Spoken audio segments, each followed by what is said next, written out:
Hujambo mtazamaji popote ulipo na karibu katika kipindi hiki cha Open Mind Podcast ambapo tutakuwa tunaangazia mambo mbalimbali ambayo yamefanyika wiki hii na ambayo yanastahili ama ambayo yanapaniwa kufanyika wiki hii. Mimi naitwa Jeremiah Mutua. Mimi naitwa Frank. Wiki kumekuwa na mambo mingi. Tutakuwa tunafanya recap ya Valentine vile kumeendelea katika siku ya jana tarehe 14. Ilikuwa tarehe 14 bwana.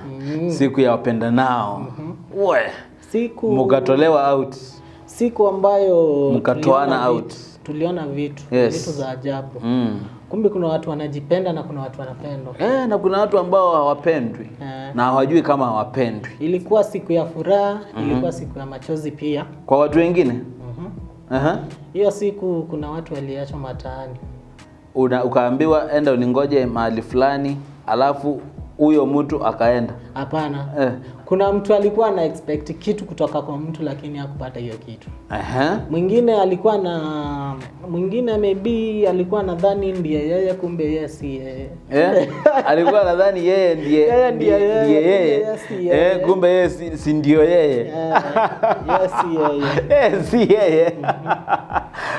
Kwa hivyo Valentine imekwisha sasa mtazamaji. Sasa ni kuendelea na maisha. Tungependa kujua by the way ni kitu gani ambacho uliona katika Valentine ya mwaka huu ambacho pengine haukuwa unatarajia, ama pengine ulitolewa out ama haukutolewa, lakini sisi tunataka kutoa yale mambo ambayo, ama tungependa kuzungumzia mambo yale sisi wenyewe tuliyaona na yale ambayo tulijifunza mengi kutokana na hiyo tukiwa Valentine. Kwa hizo stories za Valentine bado kulikuwa na kongamano la wanaume ambalo ndilo inaitwa Men Conference bwana. For the first time at least imefanyika. Na it was nice. Naweza sema ilikuwa nzuri. Nilifuatilia. Ilikuwa limeongozwa na mtangazaji Steve Leto. Mtoto ya Kimasai kutoka huko inaitwaje? Toka huko Narok. Ambalo sijui kama ulihudhuria ama mimi si kuenda, nilikuwa busy kazi za hapa na pale. But nilifuatilia kwa mitandao kile ambacho kilikuwa kinafanyika, yale mazungumzo ambayo yalikuwa yanaendelea kule. Niliona huyu wakili anaitwa Danson Omari alikuwa kule akiongea mambo ya sheria, vile ambavyo boy child anastahili kufanyika ama kufanya mambo yake ya kisheria. Pia tuliona watu wengi sana, watu wakubwa katika industry ya kuigiza. Na pia watangazaji tuliwaona kule wengi tu ambao walikuwa wamehudhuria, pamoja na watu wengi sana ambao walikuwa wameenda kule. Kwa hivyo nadhani ya kwamba for the first time at least, unajua kitambo ilikuwa inasemekana iko tu lakini kwenye mitandao, lakini this time round at least wameiweka kwenye event, kwenye zinaitwaje hizi places za kuweka events. At least wameweka kule Carnival, watu wakahudhuria, watu wakajifunza mengi. Upande mwingine watu walijisurprise pia. Watu wakajisurprise. Mtu anajinunulia maua na anapost na anasema small things matters. Small things matters. Small things matters. Hata kama ulikuwa wengine watu walikuwa wanabuy chocolate, unapiga picha, unapost unasema small things matters. Sasa hizo mtu amejipeleka inaitwa dinner.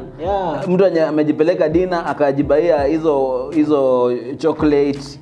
Mwingine unapatana na mtu kwa njia ambayo umembeba tu maua, unamwambia sikuje tu nipige picha ama tupige picha, kawe ni mwanamke umepatana na mwanaume tupigwe picha, at least ni posti marafiki wangu pia waone hata mimi. Niliona mmechafua sana kwa social media huko, ma status ya WhatsApp. Akina nani? Si ni nyinyi wale mko na wapenzi.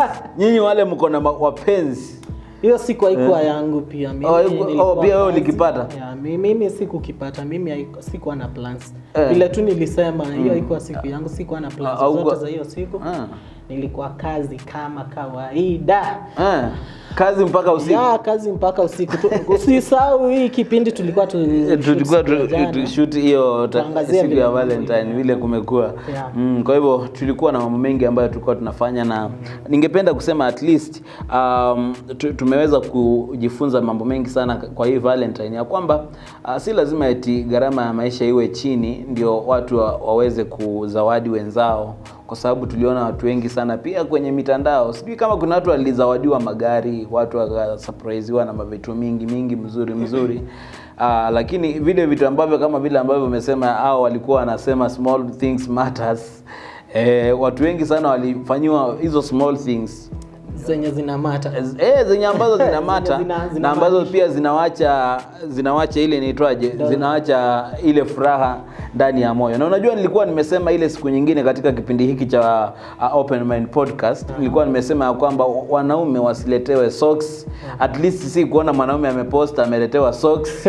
Nilikuwa nimezungumzia wanaume wasinunulie watu vyombo vya nyumbani kama masahani, masufuria. Si kuona mtu ameposta ameletewa masufuria. Kwa hivyo ni jambo nzuri kabisa. Going forward at least tutakuwa tunajua vile ambavyo wale ambao katika mapenzi ama wale ambao katika mahusiano vile ambavyo watakuwa wanafanya mambo yao. Siku ya jana ni kama watu wengi walikuwa na post tu maua, chocolate, vitu kama hizo. Unajua sasa wewe ndio ulikuwa umeniambia hiyo bunch ya maua ni shilingi 100. Bunch ya maua ama ni kamoja tu ndo kana ndio 100. Sasa unapata ya kwamba chocolate ni ya 150 ama 180, alafu maua ya ukiwa na budget ya 300 uko sawa. Ukiwa na budget tuseme 1500, 1000 ama 500. Ulikuwa sawa kulingana na mahali ulipokuwa. Ambapo kwa sababu pia kuna hizo mahoteli zilikuwa zimepea watu offers. Unapata ya kwamba kama ni platter, kama ni meat platter, unapata ya kwamba wanauza shilingi kama 1000 kwa watu wawili. Alafu pia hizo zaitwaje hizi drinks pia unapata ya kwamba pia wanazitoa pale, na mambo yakawa mazuri kwa wale ambao walikuwa wanataka kuenjoy mapenzi katika Valentine ya mwaka huu. Wewe nikuuliza, do you support Valentine? Juu kuna pastor niliona ameongea akasema kwamba hizi vitu zinaitwa Valentine si vitu za kiungu, ni vitu za kusimu. Anaitwa Pastor Jeremiah Kioko. Alikuwa amesema hata hataki kuona washirika wake wanaenda hizo vitu ama wanapiga picha ama wanafanya kama wanasherehekea hizo vitu. Wewe nikikuuliza Valentine kwako unichukuliaje? Unajua kitu ambacho watu wanastahili kujua ni kwamba kama vile ambavyo nimekuwa nikisema hata kwenye mitandao ya kijamii ya kwamba Valentine inastahili kuwa siku zote kwa wapenzi ama wale ambao katika mahusiano. Inastahili kuwa continuous. Inastahili kuwa tarehe 14 mwezi wa pili kila mwaka peke yake. Kama wewe ni mtu ambaye hauna mazoea ya kupeleka mpenzi wako ama kupelekana na mpenzi wako Valentine kila wakati, basi hapo ndio itakuwa pengine shida. Lakini kama huo unampeleka out kidogo, mnaenda mnakula vizuri, mna travel, mnafanya mambo yenu pamoja, hakutakuwa na shida pale. Ama kutakuwa na shida wakati ambapo pengine haufanyi kile ambacho unastahili kufanya, unangoja siku moja tu ya mwaka ndio ufanye kile kitu. Kwa hivyo wale ambao wanasema kwamba ama hayo maneno umesema ya huyo pastor ambaye alisema hivyo, kumbuka bado hatujaenda mbinguni, tuko hapa duniani. Dunia kwanza tuenjoy. Na duniani kuna mambo mengi kama vile ambavyo huwa tunasherehekea siku kama Mashujaa Day hapa Kenya, tunasherehekea siku ya Labor Day, siku ya Christmas na hizo siku zingine zote. Bado tuko hapa duniani na tunasherehekea kwa sababu tarehe 13 mwezi huu wa pili kulikuwa ni siku ya redio duniani, na pia ilikuwa ni World Condom Day, the same day. Kwa hivyo hatutasema kwamba hatutahamasisha watu matumizi ya condom kwa sababu ni vitu ya dunia. Tunasemanga fedha, mali na magari ni vitu za dunia na zinapita, lakini zikipita lazima zipitie kwetu. Zipitie kwangu pia. Pia mimi ningependa kuhamasisha na kuambia tu kila mmoja, unakuanga na uhuru wa kufanya kila jambo ambalo unalolipenda, na unakuanga unajua kipi kizuri kwako na kipi si kizuri. So mimi ningesema we kama uliona ni siku fiti utasherekea, na kuna wengine bado wajuangi ama waelewangi Valentine ni nini. Wewe unaweza waambiaje ambao hawakusherehekea juu wangesherehekea, lakini hawakusherehekea kwa sababu hawalijui hilo ni nini, hata wanaona tu watu wakisema Valentine hata hawajailifikiria. Unajua kuna watu ambao walikuwa kwenye hiyo siku ya Valentine ulikuwa unapata kwenye mitandao wanasema haya ni mambo ya wazungu bwana. Sisi mambo ya wazungu hatutambui. Lakini unapata ya kwamba ndio mambo ya wazungu hautambui ndio, lakini haya mambo ni mambo ambayo yanakupatia fursa ama nafasi ya kuonyesha mapenzi zaidi kwa mwenzio. Umekuwa ndio ukifanya mapenzi ama ukionyesha mapenzi kwa mwenzako, lakini hii siku kwa sababu ni kitu ambacho kila mtu anataka kufeel special. Jana kuna mtu nilikuwa namuongelesha, namuuliza unapenda kupendwa? Unapenda kupendwa? Hakuna mtu hapendi kupendwa. Hakuna mtu ambaye hapendi kupendwa. Kwa hivyo wakati ambapo unaonyesha hayo mapenzi ya kwamba huyu ni mtu wangu na ni wangu kwa sababu ninamumiliki na tunapendana na hivi na hivi, kuna mapenzi yetu pale, unapata ya kwamba lazima uende ile extra mile kidogo, uende ujitoe zaidi kidogo, ndio huyu mtu aweze kujua ya kwamba ndio kweli napendwa. Na unajua wakati tunasema Valentine, haimaanishi ya kwamba wanaume peke yao ndio wanastahili kutreat watu wao. Nilikuwa nazungumza na mtu, niliona ameposta kwa Valentine, nikamwambia naona mko Valentine. Kaniambia mtu wangu amenileta huku. Mwanamke wake. Mwanamke wake amempeleka kule. Surprise man. Surprise. Si kila wakati unapata ya kwamba wanaume sisi ndio tunagaramika eti kusimamia mambo haya. Wewe kama mwanamke, wewe kama dada, wewe kama wewe kama demu, tukiangazia siku ya jana ambayo ilikuwa ni tarehe 14 mwezi wa pili. Pia kulikuwa na mkutano wa maombi ambao ulikuwa umeongozwa na rais wetu wa Kenya. Yes. Rais William Ruto na mdogo wake Rigathi Gachagua. Pia kulikuwa na governor wa Nairobi ambaye niliona governor Sakaja. Na viongozi wengine pia wa serikali walikuwa kule na viongozi wa makanisa pia walikuwa kule, na ikawa madhumuni ilikuwa ni kuombea mvua na mambo ya ukame katika taifa la Kenya. Na ni vizuri kwa sababu ni baadhi ya matukio ambayo yamefanyika wiki hii kufikia sasa. Ni vizuri hayo mambo yote kuwa nayo. Ni vizuri kuwa na faith, kuwa na imani ya kwamba mambo tukiyaombea yanafanyika. Lakini pia kwa njia moja ama nyingine serikali inastahili, kwa sababu sasa tushaomba, wanastahili sasa kuenda kufanya ile kazi. Waweke mikakati mizuri, waweke malengo mazuri ya kuhakikisha kwamba kama ni maeneo kama yale ya kule kaskazini mashariki kule northeastern, at least wanapata chakula. Kuna maeneo kama vile Machakos, nilisikia governor wa kule na senator wa kule wakisema ya kwamba at least wapewe chakula cha msaada. Kuna maeneo mengine pia kule Samburu, unasikia pia wakiomba chakula. Maeneo mengine kama kule Kilifi County wanasema njaa imewakaba vizuri. Kwa hivyo ni jambo nzuri ya kwamba wakati ambapo wanafanya haya, na najua kwamba waziri wa masuala ya kindani Kithure Kindiki pamoja na wale wa special programs watahakikisha kwamba Wakenya hawajakufa zaidi, kwa sababu kama mvua itanyesha mwezi ujao, inamaanisha kwamba kama ni mahindi watakuwa wamepanda, basi wataanza kuvuna miezi kama 4 ama 5 ijayo. Sasa Mama Rachel ambaye ndo mama wa kwanza wa taifa aliwaambia watu wakitoka hapo waende wakatayarisha mashamba. Yes. Juu mvua ambayo inakuja ni mvua mingi na mvua itazaa na watu wataweza kuvuna. Lakini watu wengi walianza kujiuliza, hiyo ndo suluhu wakati watu wako na njaa, wakati watu wanapitia mangumu? Okay, mimi kama mtu ambaye anaamini neno la Mungu na naamini Mungu, hilo ni moja wapo kati ya masuluhisho ama suluhisho.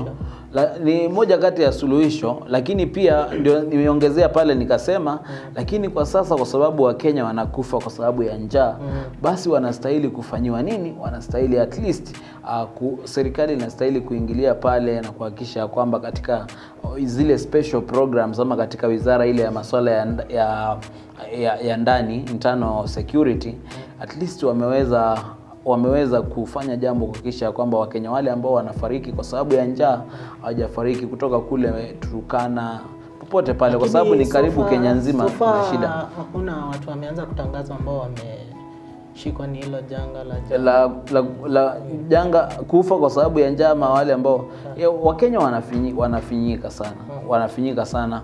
Nimeona documentary fulani zilikuwa zinafanywa za watu wa kule Turkana kutoka kule northeastern. Watu wako katika hali mbaya sana kule. Pia Kilifi nimeona documentary kadhaa ambazo zimeonyesha vile ambavyo watu wanavyohangaika. Uliona mwingine alikuwa anachimba muhogo, wanaenda wanachemsha, anapea watoto. Wengine niliona anafanya vitu vingi sana kwa sababu ya umaskini. Wameenda wakachimba mpaka mizizi ya miti, wanaenda kuchemshia watoto wao ndio angalau. Lakini miogo bwana, miogo ni chakula, hiyo si chakula. Watu wakukula ati kwa sababu njaa kwetu, watu wamegrow na hiyo miogo. Ndio nasema kuna vitu ambavyo kuna zile shida ambazo zinaathiri watu wa sehemu mbalimbali za Kenya. Na ndio sababu nasema wizara zile ambazo zina concerned ministries at least wanastahili kufanya jambo kuhakikisha kwamba wameokoa Wakenya kutokana na hilo, kwa sababu ni kweli kabisa ya kwamba mvua haikunyesha vizuri Kenya. Msimu huu mvua haikunyesha. Sana wale walipanda mahindi sehemu nyingi za Ukambani, sehemu nyingi zile ambazo nimeenda hata za kule coast, unapata ya kwamba hakuna chakula vizuri shambani. Kwa hivyo natumai kwamba wale ambao ni wahusika wataweza kufanya jambo nzuri kuhakikisha kwamba kila kitu kiko sawa. Yes. Mtazamaji, tunashukuru kwa wakati wako ambao umekuwa nasi. Mimi naitwa Frank Mutua. Naitwa Jeremiah Mutua. Tunakusihi kukuomba zaidi uendelee kusubscribe katika channel hii ya Open Mind Podcast ili kuhakikisha kwamba kila wakati tukiweka video katika channel hii utakuwa mtu wa kwanza zaidi kupata notification. Hivyo ni kumaanisha kwamba unaweka ile notification bell ikiwa on, ndio kila wakati basi tukipost unaona video zetu. Hakikisha kwamba pia umetuachia comment yako hapo kwa comment section ili kila wakati tujue maoni yako ni yapi, mapendekezo yako ni gani. Hakikisha kwamba pia umelike hapo hapa kando hivi, ulike hapo ndio kila wakati basi video zetu ziweze kupata ile zinaitwaje recommendation kwa watu wengi zaidi wakaweze kuipata. Kwa hivyo tunakupenda sana, endelea kutazama kipindi hiki cha Open Mind. Bye bye for now. See you next time.